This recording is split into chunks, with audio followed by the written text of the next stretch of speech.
സാറേ നമസ്കാരം. ഒരു ചെറിയ വീഡിയോ നമ്മുടെ ജെറ്റ് ഡിഫ്യൂസർ വെച്ച് ചെയ്താൽ എങ്ങനെയിരിക്കും എന്നുള്ളതിൻ്റെ ഒരു യൂണിറ്റിൻ്റെ എക്സാമ്പിളാണ് കാണിച്ചിരിക്കുന്നത്. ഒരു യൂണിറ്റ് ഇതുപോലെ നമുക്ക് ഹീറ്റ് ലോഡിൽ എത്ര യൂണിറ്റ് വേണമെന്നുള്ളത് ഞാൻ എടുത്തിട്ടില്ല. ഞാൻ കാണിക്കുന്നത് ജെറ്റ് ഡിഫ്യൂസർ നമ്മൾ ആ ഒരു സ്റ്റൈലിലോട്ടാണ് നമ്മൾ പ്രിഫർ ചെയ്യുന്നതെങ്കിൽ അത് ഇംപ്ലിമെൻ്റ് ചെയ്താൽ എങ്ങനെ ഇരിക്കും എന്നുള്ളതാണ് ജസ്റ്റ് കാണിക്കുന്നത്. ഇത് ഒരു ഐസോവോളാണ്. കാരണം നമ്മൾ മെഷീന് ഓഡിറ്റോറിയത്തിനകത്ത് ഇരുന്ന് പുറത്തോട്ട് കൊണ്ടുവന്നു. എന്നിട്ട് ആ മെഷീന് ഒരു ഈ നമ്മൾ ഇത് ഐസോവോൾ എന്ന് പറയുന്നതും അകത്ത് രണ്ട് സൈഡിലും ഷീറ്റും GI ഷീറ്റും നടുക്ക് വന്നിട്ട് PU ഫോം തന്നെ നമ്മുടെ എന്താണോ ട്രസ്സിൽ നമ്മൾ എടുക്കുന്ന ഷീറ്റ് അതേപോലെ തന്നെ ഉള്ള ഐസോ പാനൽ. അപ്പം ഐസോ പാനൽ 5 സെന്റിമീറ്റർ തിക്നെസ്. ഇത് ഇങ്ങനൊരു ക്യാബിൻ വേണം. ഈ ക്യാബിനകത്താണ് ഈ മെഷീൻ ഇരിക്കുന്നത്. അപ്പം ഈ മെഷീൻ്റെ ഇത് ഇൻഡോർ യൂണിറ്റ്. ഈ ഇൻഡോർ യൂണിറ്റ് ഇരുന്ന് സപ്ലൈ പോകുന്നു. സപ്ലൈ ഒരു ടാപ്പർ പീസ് ഇരുന്ന് ഒരു സ്ട്രെയിറ്റ് പീസ്, അത് കഴിഞ്ഞൊരു പ്ലീനം ബോക്സ്. ഈ പ്ലീനം ബോക്സിലാണ് നമ്മൾ ഈ ജെറ്റ് ഡിഫ്യൂസർ ഫിക്സ് ചെയ്യുന്നത്. ഈ ജെറ്റ് ഡിഫ്യൂസർ നമുക്ക് അങ്ങോട്ടും ഇങ്ങോട്ടും ഓസിലേറ്റ് ചെയ്യാം. അപ്പം ഇങ്ങനെ ഒരു പ്ലീനം ബോക്സിലോട്ട് ആണ് നമ്മൾ ഫിറ്റ് ചെയ്യുന്നത്. അപ്പം ഈ പ്ലീനം ബോക്സ് നമുക്ക് ഈ ഇതിലോട്ട് നമ്മുടെ ഓഡിറ്റോറിയത്തിനകത്തോട്ട് വേണം. അപ്പോൾ ഈ പ്ലീനം ബോക്സിന് ഒരു 60 സെന്റിമീറ്ററോളം വീതിയുണ്ട്. 60 സെന്റിമീറ്ററോളം വീതിയുണ്ട്. അപ്പം അത് പ്രൊജക്ഷനായിട്ട് കാണും. അപ്പം അതൊന്ന്. രണ്ടാമത് ഈ ഐസോ പാനലിനകത്ത് നമ്മൾ ഈ മെഷീൻ ഇരിക്കുമ്പോൾ ഇതിനൊരു റിട്ടേൺ എയർ കറക്റ്റായിട്ട് കൊടുക്കണം. അല്ലെങ്കിൽ ഈ ഇൻടേക്ക് എടുക്കുന്ന എയർ ഈ ഐസോ പാനലിൽ ഇരുന്ന് ജനറേറ്റ് ആവുന്ന ആ സോളാർ ഗെയിൻ വഴിയുള്ള ഹീറ്റ് എയറും കൂടെ എടുക്കും. അപ്പം വീണ്ടും മെഷീന് കട്ട് ഓഫ് ആവത്തില്ല. രണ്ടാമത് ഈ സപ്ലൈ ചെയ്യുന്ന എയറിനും ടെമ്പറേച്ചർ ഒരിക്കലും ഒരു 14 ഡിഗ്രി സപ്ലൈ ചെയ്യുന്ന എയർ ഒരിക്കലും ഒരു 29 ഡിഗ്രി ആ ടെമ്പറേച്ചറിലോട്ട് വരത്തില്ല. 28 ഡിഗ്രി ആ ടെമ്പറേച്ചറിലോട്ട് വരത്തില്ല. അപ്പോൾ റിട്ടേൺ എയർ ഐസോ പാനലിനകത്ത് മെഷീൻ പോകുമ്പം റിട്ടേൺ എയർ കറക്റ്റായിട്ട് നമ്മൾ പ്ലാൻ ചെയ്തില്ലെങ്കിൽ അവിടെ ഒരു ഇഷ്യൂ വരും. അപ്പം ഇതാണ് നമ്മൾ ഈ ജെറ്റ് ഡിഫ്യൂസർ പോലെ ഉള്ള രീതി പ്ലാൻ ചെയ്താൽ ഈ പ്ലീനം ബോക്സ് നമുക്ക് ഇപ്പറ കൊണ്ടുവരാൻ പറ്റത്തില്ല. ഒന്ന് എന്നാന്ന് പറഞ്ഞാൽ പ്ലീനം ബോക്സിനകത്ത് ആ കോൾഡ് എയർ ഉണ്ട്.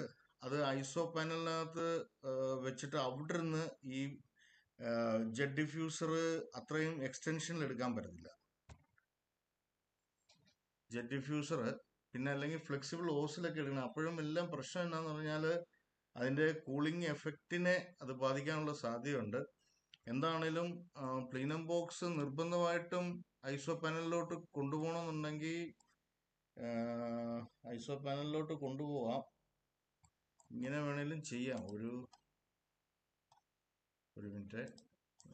ഹൈഡ് ഫുള്ളായിട്ട് നമുക്ക് ഇങ്ങനെ വേണേലും കൊണ്ടുപോകാം. ഈ ഐസോ പാനൽ ബോക്സിനകത്ത് ഇങ്ങനെ വേണേലും കൊണ്ടുപോകാനുള്ളൊരു മാർഗമുണ്ട്. പക്ഷെ അതൊക്കെ ഇതുവരെ ചെയ്തിട്ടില്ല, അങ്ങനെയൊക്കെ ചെയ്യേണ്ടി വന്നിട്ടില്ല. അപ്പം ഇവിടെ അങ്ങനെ ഒരു നിർബന്ധം പറയുവാണെങ്കിൽ നമുക്ക് അങ്ങനെ വേണേലും നോക്കാം. ഇങ്ങനെ കൊണ്ടുപോയി നിർത്താം ഐസോ പാനൽ. അപ്പം ഇത് ഈ ഡിസൈനകത്തുള്ളൊരു ചലഞ്ച് എന്നാന്ന് പറഞ്ഞാൽ ഇത് എത്ര യൂണിറ്റ് വേണമെന്നുള്ളത് ഫസ്റ്റ് കാൽക്കുലേറ്റ് ചെയ്യണം.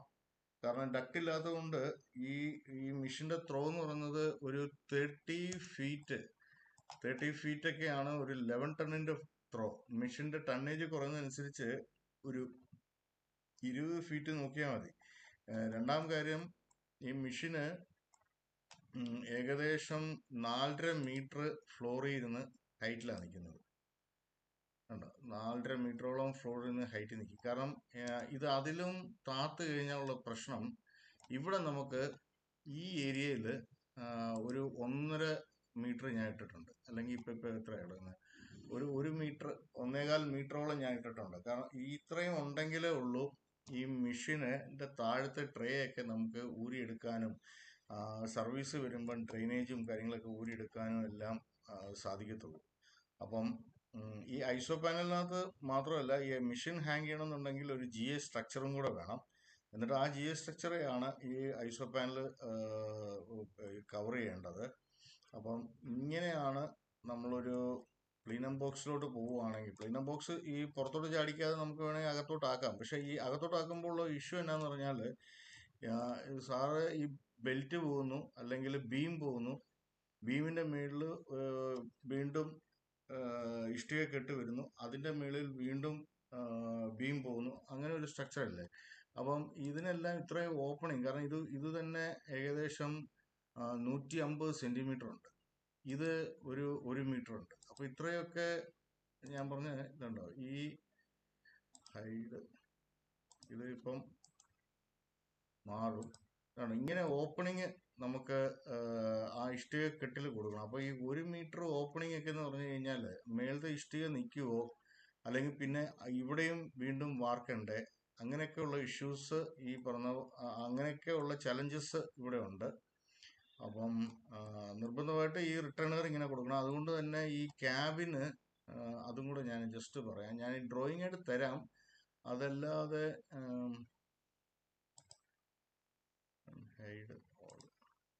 അതല്ലാതെ ഈ ഇതിന്റെ ഇത് കണ്ടോ, ഇതൊരു ഏകദേശം 3 മീറ്റർ. ഇപ്പൊ ഇതും കൂടെ വരുമ്പോൾ ഒരു 3.25 മീറ്ററോളം പ്രൊജക്ഷൻ വരും. അപ്പം ഈ 3.25 മീറ്റർ ചിലപ്പോൾ ഈ രണ്ട് സ്ഥലത്ത്, ഇവിടെ ഒരു വാട്ടർ ടാങ്ക് ഓൾറെഡി ഉണ്ട്, ഇവിടെ ചിലപ്പം പോസിബിൾ ആയിരിക്കും. പക്ഷെ ഈ ഏരിയയിലോട്ടൊന്നും നമുക്ക് മെഷീൻ കൊടുക്കാൻ നിർവാഹമില്ല.